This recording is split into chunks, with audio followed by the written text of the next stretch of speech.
The bombshell divorce of Tom Cruise and Katie Holmes has put Scientology back in the spotlight, with many people wondering what marriage is truly like inside the famously secretive church.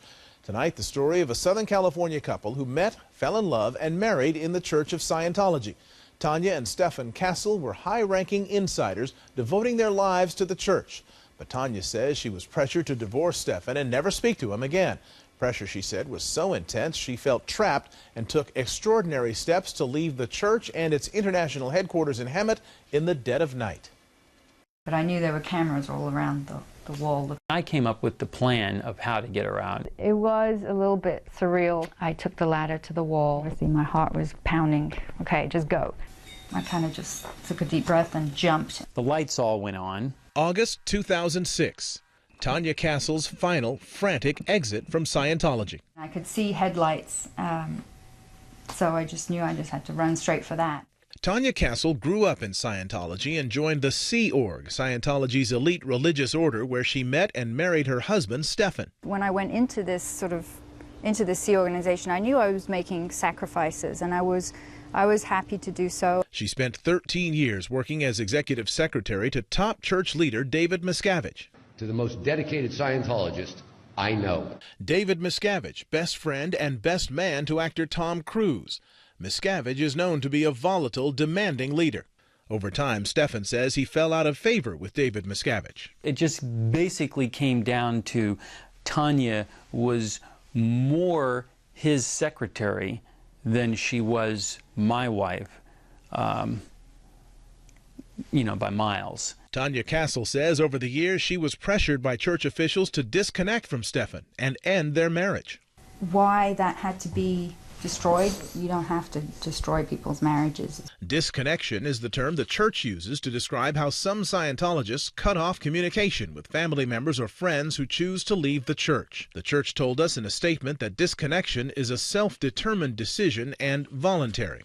Just relentlessly and for years and years I was being told what a bad person he was and how suppressive and how evil. In 1999, Stefan was assigned to the RPF, Scientology's Rehabilitation Project Force, for alleged financial misconduct and violations of the church's moral code, a charge he strongly denies. He was in for nearly 4 years. 3 years, 9 months. The church calls the RPF a voluntary program of religious retreat and rehabilitation and says Stefan agreed in writing to participate. But critics and some former Scientologists say the RPF is a punishment program and have compared it to a labor camp. Work carried on overnight, and on several occasions I was up for about 5 days straight. Well, first discouraged and then not allowed to communicate with each other or see each other or,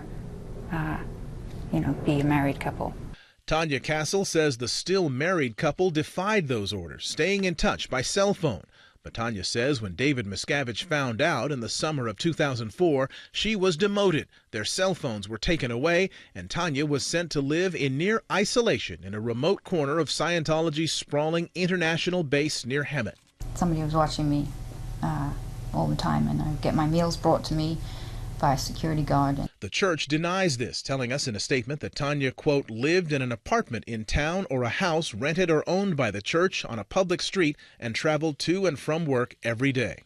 I was doing sort of some manual labor during the day. Eyewitness News spoke with 4 former church members who all tell us they saw Tanja Castle living in an old trailer in the old Gilman House area of the base between 2004 and 2006. In the fall of 2004, Tanja Castle says she couldn't take it anymore. She jumped the fence surrounding the Scientology base. There's the razor barrier, it was along the top, but I managed to somehow get over it without hurting myself too much. I walked down Highway 79.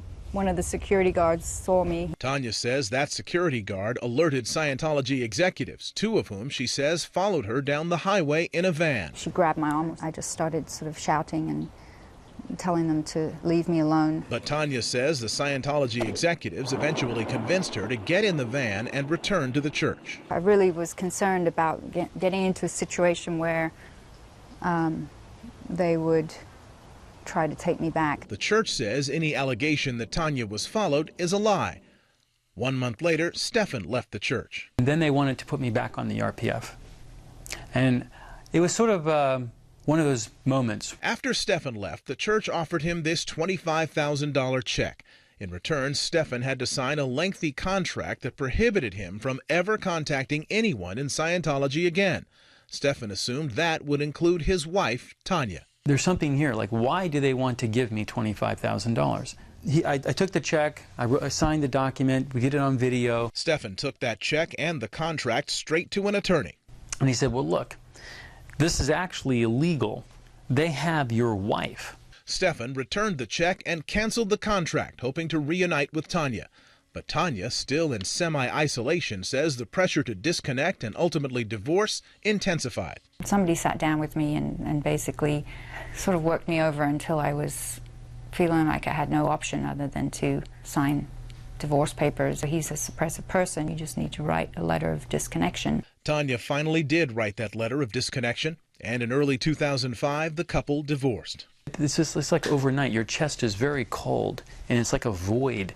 A year passed. Tanja worked her way out of isolation on the base. Stefan still hoped to reconcile with Tanja, so he smuggled a cell phone into the base in a package he believed no one else would open. Some co-worker just said to me, oh, you know, there's a box for you, a Victoria's Secret box for you in the mailroom. And I was like, that's odd. And I found right away, I found the letter and the phone, and it kind of confirmed that, you know, he was still there trying to get a hold of me. Even if you don't come now, I'll always love you. But Tanja did want to leave.